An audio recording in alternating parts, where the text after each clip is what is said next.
سلام تخطتلت مدى فوركس أكاديمي نلوم معنتي حنت حصر زبالة فيديو بزعبة فيك أوت ويدما فولس بريك أوت ويزي ستوب هانت تباهي لززوع أم ماركت بفلاي دما أب برايس أكشن كتريد كنقبر كلنا كما يدسرح كما يجيرنا كنكالا خلو نخل بحصر زبالة كنرئينا مالتي ኣብዚ ከም ዝንሪኣ ዘለና እዚኣ ቻርት እዚኣቲ ብቐዳምነት ንገብሮ ፕራይስ ኣክሽን ከመይ ከም ዘሎ ማለት እዩ ፕራይስ እንድሕር ርኢናዮ ኣብዚ ሪጀክሽን ኣለና ካልኣይ ነገር ኣብዚ ሪጀክሽን ኣለና ኣት ደ ሴም ታይም እንድሕር ርኢናዮ ድማ ፕራይስ ሃየር ሃይስ ፎርም ክገብር ኣይከኣለን ኤጌን ዳውን ሳይድ እንድሕር ርኢናዮ እውን ቢዩቲፉል ዝኾነ ናይ ሳፖርት ሌቨል ፎርም ገይርልና ኣሎ ስለዚ ነዚኦም ኤሪያ እዚኦም ወይ ነዚኦም ቦታታት እዚኦም ምስ ረኸብናዮም እቲ ቀዳምነት ንገብሮ ናህና ኤሪያ ኦፍ ቫሊ ወይ ድማ እቲ ሬዚስታንስ ኢን ሳፖርት ናህና ምስኣል ማለት እዩ ስለዚ ክሊርሊ ኣብዚ ከም ዝንሪኦ ዘለና ድማ ኣዝዩ ብሉፅ ዝኾነ ናይ ሳፖርትን ናይ ሬዚስታንስን ቦታ ረኺብና ኣለና ስለዚ እንታይ ኢና ንብል ዘለና ፕራይስ ነዚ ስትራክቸር ዝብሬክ እንድሕር ገይርልና ኦል ደ ወይ ንባይ ፖዚሽን ክንብል ኢና ካብዚ ኮንቲኒሽን ቱ ደ ኣፕ ማለት እዩ at the same time ድማ ፕራይስ ነዚ ሬዚስታንስ ኤሪያዝ ነዚ ሳፖርት ሌቨል ዝብሬክ እንድሕር ገይርልና ድማ ምስቲ ማርኬት ኮንቲኒሽን ንታሕቲ ክንከይድ ኢና ኢልና ሰት ጌርና ኣለና ማለት እዩ ብድሕሪኡ ከመይ ክኸይዲ ክሪኦ ኢና ኩሉ ግዜ ሕጂ ክንጥንቀቐሎም ዘለና ፕራይስ ነዚ እቶም ስቶፕ ሃንድ ወይ ድማ ፎልስ ብሬክ ኣውት ዝበሃሉ ነቲ ሳፖርት ወይ ሬዚስታንስ ብሬክ ምስ ገበርዎ ስትሬት ኣወይ ተመሊሶም ዶ ኦፖዚት ወይ ናብቲ ፃር ዳይሬክሽን ዝኸዱ እዮም እዚ ድማ ንምንታይ እዩ ዘጋጥም ኩሉ ግዜ ማርኬት ሜከርስ ወይ ድማ እቶም ሊኩዊዲቲ ፕሮቫይደርስ ኣብቲ ማርኬት ዘለው እቲ ሪቴል ትሬደር ስቶፕ ሎስ ናቱ ኣበይ ቦታ የቐምጥ ወይ ድማ እቲ ፐንዲን ኦርደር ናቱ ኣበይ ቦታ የቐምጥ ክሊር ዝኾነ ስእሊ ስለ ዘለዎም ማለት እዩ ስለዚ ንሕና ኩሉ ግዜ ስቶፕ ሃንድ ብፍላይ ድማ ብሬክ ክገብር ከሎ ማርኬት ብልክዕ ዲ ብሬክ ኣውት ወይ ድማ ፎልስ ብሬክ ኣውት ወይ ድማ ስቶፕ ሃንድ እዩ ከነስተውዕለሉ ኣለና ስለዚ ኣብዚኣ ሰናርዮ እዚኣ እንድሕር ርኢናያ ፕራይስ ሓንቲ ሳብ ነዚኣ ማርኬት እዚኣ ብሬክ እንድሕር ገይርዋ ሴል ክንኣቱ ኢና ነዚ እንድሕር ብሬክ ገይርና ድማ ባይ ክንኣቱ ኢና ኢልና ሒዝና ኣለና ማለት እዩ ስለዚ እታ ስቶፕ ሃንድ ከመይ ፎርም ትኸውን ድማ ክንሪኣ ኢና ስለዚ እዚኣ ማርኬት እዚኣ ኢት ቢን ፕሌን ኣብ ውሽጢ እቲ ናህና ዞን እዚ ኤሪያ እዚ ኖማን ላንድ ዝበሃል ወይ ድማ ዝኾነ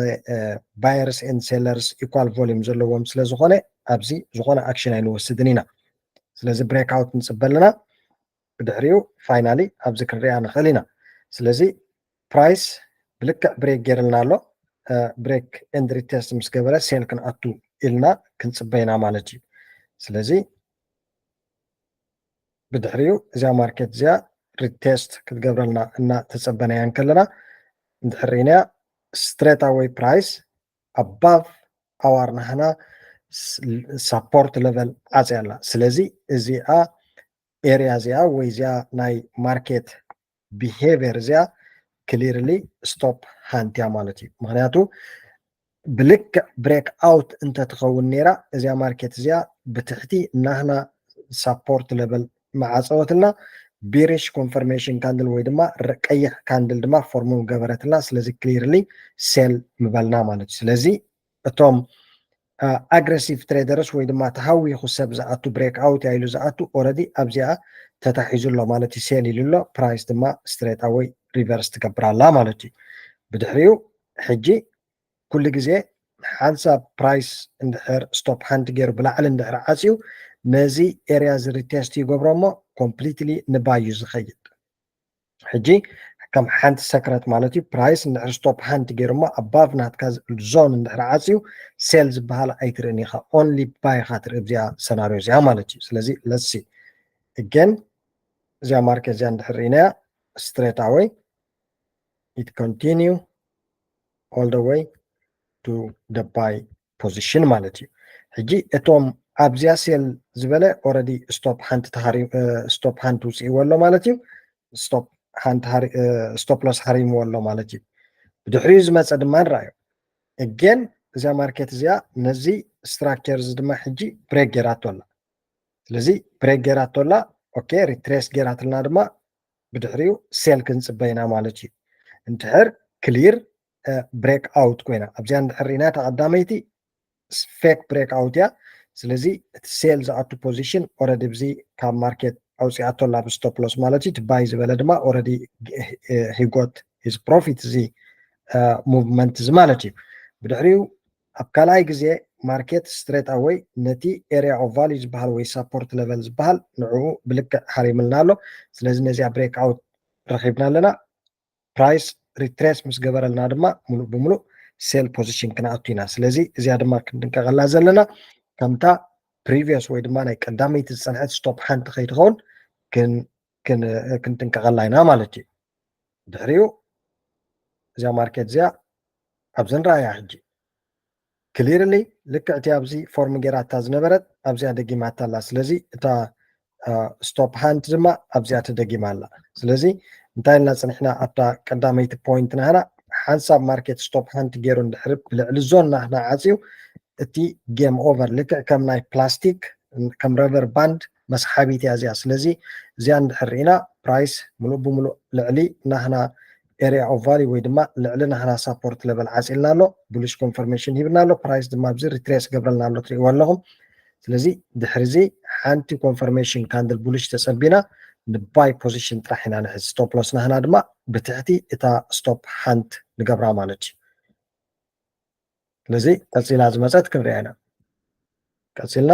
here we go this is bullish confirmation candle ሂባትና ኣላ this is our buy position stop loss ናህና ድማ ቢለው እዚኣ ዊክ እዚኣ ጌርና ባይ ፖዚሽን ክንሕዝ ኢና ስለዚ ባይ ኣብዚኣ ባይ ፖዚሽን ኣቲና ኣላ እዚኣ ቡሊሽ ካንድል እዚኣ ፎርሙ ምስ ኮነት ማለት እዩ እዚኣ ሕብሪ ክቀይረ ኦኬ ቀይራ ይከኣልኩን ኤኒዌይ እዚኣ ቡሊሽ ካንድል ፎርሙ ምስ ገበረትና this is our entry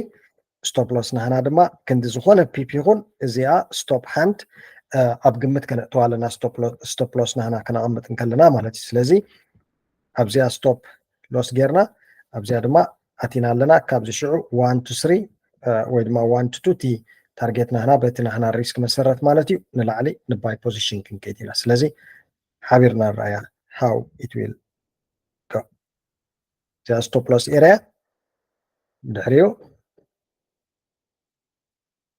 market it gone up again it revisit ድሕሪያ ዝመፀት ድማ it is just history ማለት እዩ market straight away all the way gone ሕጂ እቶም ኣብዚ ሴል ፖዚሽን ዝሓዙ ኦረዲ ክልተ ግዜ ብስቶፕ ሃንት ተሃሪሞም ኣለዉ ማለት እዩ ስለዚ ኩሉ ግዜ ማርኬት ሓንሳብ ስቶፕ ሃንት ገይሩ ወይ ድማ ፎልስ ብሬክ ኣውት ገይሩ ብልዕሊ ናትካ ዞን ወይ ብልዕሊ ናትካ ኤሪያ ኦፍ ቫልዩ እንድሕር ዓፅዩ እስኻ ቡሊሽ ኮንፈርሜሽን ካንድል ፎርሙ ምስ ገበረትልካ ስትሬት ኣወይ ንባይ ንምባል ጥራይካ ትፅበ ማለት እዩ ኖ ሞር ሴልስ ደ ሴም ሰናሪዮ ድማ ኣብ ናይ ሴል ክንኣቱን ከለና ድማ ብላዕሊ እንድሕር ስቶፕ ሃንት እዚኣ ፎርሙ ገይራ ብድሕሪኡ ፕራይስ ሪትሬስ ገይሩ ቢሪሽ ካንድል እንድሕር ሂብና ድማ ስትሬት ኣወይ ሴል ፖዚሽን ንሕዝ ማለት እዩ ስለዚ ኩሉ ግዜ እዚአን ኣብ ናይ ብሬክ ኣውት ማርኬት ክሳብ ሓቀኛ ብሬክ ኣውት ድዩ ወይስ ፎልስ ብሬክ ኣውት እዩ ክሳብ ነረጋግፅ we have to wait ንዓ ተፀቢና ናብ ማርኬትና ንኣቱ ማለት እዩ ስለዚ እዚ ሓደ ኤግዛምፕል እዩ ማለት እዩ ኩሉ ግዜ ስለ ዝደጋገም ግን ኣብ ዝኾነ ኣሰት ብፍላይ ማርኬት ንንውሕ ዝበለ ኣብ ናይ ኮንሳሊዴሽን እንድሕር ፀኒሑ ስትሬት ኣወይ ከምዚ ዓይነት ፎርሜሽን እናገበረ እዩ ዝኸይድ እጌን ድማ እዚ ሰናሪዮ እዚ እንዳተደጋገመ እዩ ዝኸይድ ስለምክታልኩም ብጣዕሚ እየ ዘመስግን ኣብ ካልእ ቪድዮ ክሳብ ንራኸብ ሰሰና እዩ